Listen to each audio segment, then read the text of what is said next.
भारतीय टीम ने टी20 सीरीज में शानदार शुरुआत की है। साउथ अफ्रीका को पहले मुकाबले में जिस तरीके से एक तरफा अंदाज में भारत ने हराया, आपको आखिरी ओडीआई याद आ गया होगा। मेरे साथ सुकांत है। सुकांत से हम इस मैच के बारे में थोड़ा और डिटेल से बात करेंगे, लेकिन सबसे पहले तो ये कि टेस्ट सीरीज हमने देखा भारत के पक्ष में नहीं गई।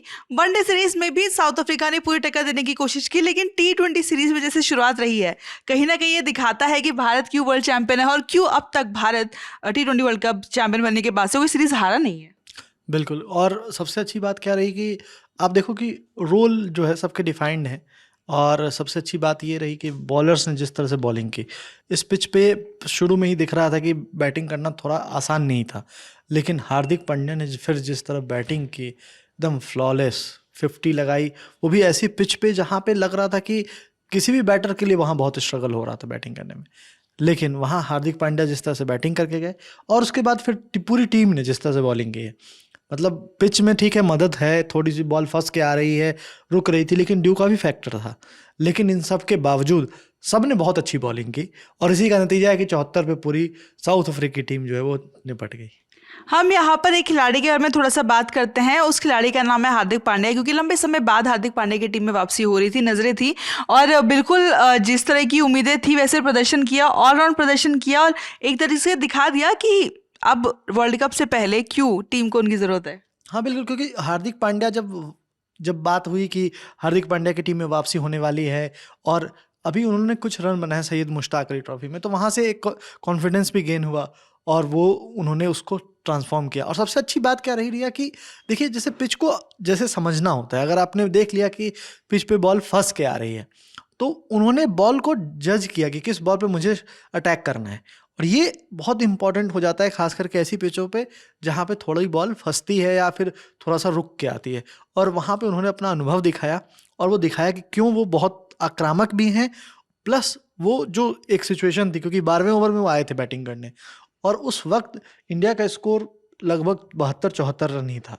तो वहाँ से उसको कैरी करना 175 तक, जो टाइटल इस पिच के लिहाज से बहुत बेहतरीन टाइटल, मतलब वो स्कोर था। तो वो वहाँ तक लेके जाने के लिए जो पूरा उन्होंने जिस तरह से बिल्ड किया, और सभी प्लेयर्स को खिलाया अपने इर्द गिर्द, चाहे वो शिवम दुबे हों या फिर बाद में जितेश शर्मा हो, तो वो दिख रहा था कि वो एक सीनियर वाला रोल जो है वो अदा कर रहे थे, और पूरे कॉन्फिडेंस के साथ किस बॉल पर अटैक करना है, किस बॉल को लीव करना है, और नो लुक शॉट्स उसमें देखने को मिले। एक जो सबसे बेहतरीन छक्का लगा, वो थर्ड मैन की दिशा में छक्का लगाया एनरिक नॉर्का की बॉल को जज करते हुए कि उनकी बॉल में पेस इतनी ज़्यादा है, तो अगर इस पर मैं टाइम कर दूंगा तो उससे शॉट आ जाएगा। तो इस तरह से उन्होंने जो पूरे फील्ड को यूज़ किया है, खास करके कहाँ पे फील्डर सेट हैं कहाँ नहीं है, और उस बॉल को कैसे नीचे रखने की कोशिश कर रहे थे, चाहे बॉल बाउंसर्स आ रही थी उनके खिलाफ। तो बाकी जो बैटर्स जो गलतियां कर रहे थे वो पांड्या ने नहीं की, और इसी कारण से वो बहुत ही सक्सेसफुल दिखे इस पिच पे। और बस एक मुझे लगता है एक शॉट जो उस समय 47 पे थे, उन्होंने एक शॉट ऐसा खेला हवा में जो कहीं भी जा सकती थी, लेकिन वो नो मैंस लैंड में गिरी फाइनली। उसके अलावा पूरी पारी में उन्होंने जिस तरह से बैटिंग की वो बहुत शानदार था। भारत को इस मुकाबले में 101 रन से जीत मिली है। तो सुकांत, हमने बल्लेबाजी के लिहाज से बात की, क्योंकि हाईएस्ट स्कोरर जो थे वो हार्दिक पांड्या ही रहे थे भारत की तरफ से, लेकिन साउथ अफ्रीका को इतने छोटे स्कोर पर आउट करने का मतलब भारतीय गेंदबाजी आज बहुत कमाल की रही है। और टी20 फॉर्मेट में हमने देखा है कि गेंदबाजों का रोल बहुत ज़्यादा अहम हो जाता है। आप जितना रन लुटा रहे हैं उसके बाद डेथ ओवर्स में किस तरीके से वापसी कर रहे हैं, एक ओवर में पूरा मैच पलट जाता है। तो आज भारतीय गेंदबाजों के प्रदर्शन के बारे में आप क्या कहेंगे कि किस तरीके से एक अच्छा बॉलिंग यूनिट एक अच्छा प्रदर्शन करते हुए दिखाई दिया? बिल्कुल, आपने जो बोला ना यूनिट, बिल्कुल यूनिट की तरह बॉलिंग की। वो स्टार्टिंग में चाहे अर्शदीप की बॉलिंग हो, जहाँ पे उन्होंने पहले ही ओवर में ब्रेक थ्रू दिला दिया आपको, क्विंटन डिकॉक जैसे इंपॉर्टेंट बैटर का विकेट था, या फिर पावर प्ले के अंतिम ओवर में जिस तरह से अक्षर पटेल ने एडन मार्करम का विकेट लिया, वो बिल्कुल टर्निंग पॉइंट टाइप सा था मैच में, क्योंकि वहाँ से मैच लगभग ओपन हो गया था। और बाकी बैटर्स थोड़े से संघर्ष करते दिखे।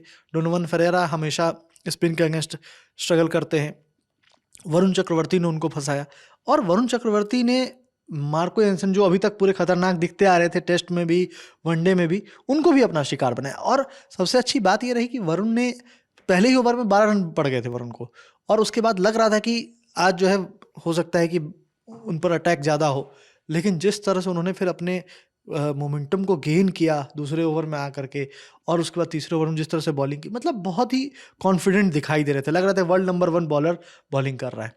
और जसप्रीत बुमराह की क्या कहना है, वो तो जिस तरह से शुरुआत में ही आकर के उन्होंने प्रेशर बिल्ड किया और बाद में जब विकेट उनको मिले, हालांकि वो थोड़े लकी रहे ये मैं मानूंगा, क्योंकि जो उनका जो विकेट था जिस पे डेवल्ड ब्रेविस को उन्होंने आउट किया, वो अभी भी कंट्रोवर्सी चल रही है उसको कि वो बॉल सही थी, मतलब लेजिट और बॉल वो थी। बुमराह के लिए भी बड़ा खास था क्योंकि सुकांत ही हमको मैच के समय पे बुला रहे थे कि बड़ा रिकॉर्ड मोमेंट था वो बुमराह के लिए, जो विकेट उनको मिला है और उसी विकेट पे कंट्रोवर्सी हुई है। हाँ बिल्कुल, ये खास इसलिए था क्योंकि रिया मैं बताना चाहूँगा दर्शकों को कि वो उनका 100वां विकेट था T20I में, और T20I में 100 विकेट के अलावा उन्होंने टेस्ट और वनडे में भी 100 विकेट लिए हुए हैं, और ऐसा कारनामा करने वाले वो दुनिया के 5वें बॉलर हैं जिन्होंने ये काम किया है। तो मतलब उस लिहाज से बहुत ही खास विकेट था।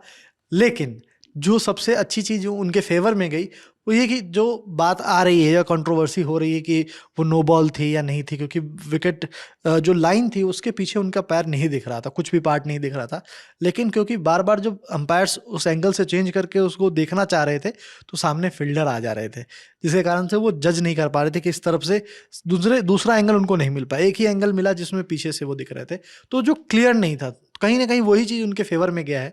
और देखिए, कहने के लिए तो बहुत सारी बातें होती है, लेकिन उसी ओवर में उन्होंने अपना 101वां विकेट भी लिया और मैच लगभग तब तक ओपन हो चुका था। 7वां विकेट था डिवॉल्ड ब्रेविस का। नो डाउट उन्होंने सबसे ज़्यादा रन बनाए, लेकिन इस मैच में कुछ बचा नहीं था उनको करने के लिए। पहले ही match already done and dusted था। तो चलिए, पहला मैच हो चुका है लेकिन ये सीरीज 5 मैच चुकी है, यानी कि 4 मुकाबले अभी भी बचे हैं और हमने साउथ अफ्रीका को देखा है कि किस तरीके से ये टीम इस टूर पर शानदार प्रदर्शन कर रही है। साउथ अफ्रीका ने पहले हमको टेस्ट सीरीज में हराया था, वनडे सीरीज में भी वो एक मुकाबला अपने नाम करने में कामयाब रही थी, लेकिन अब बारी T20 की है, एक ऐसा फॉर्मेट जिसमें हम वर्ल्ड चैंपियन हैं और हमने वर्ल्ड चैंपियन की तरह ही सीरीज की शुरुआत की है। इस सीरीज के साथ साथ हम खेल जगत की तमाम खबरें लगातार आप तक पहुंचा रहे हैं। मेरा नाम है रिया, साथ है सुकांत, कैमरा के पीछे विजय, और आप देखते रहिए ललन टॉप स्पोर्ट्स।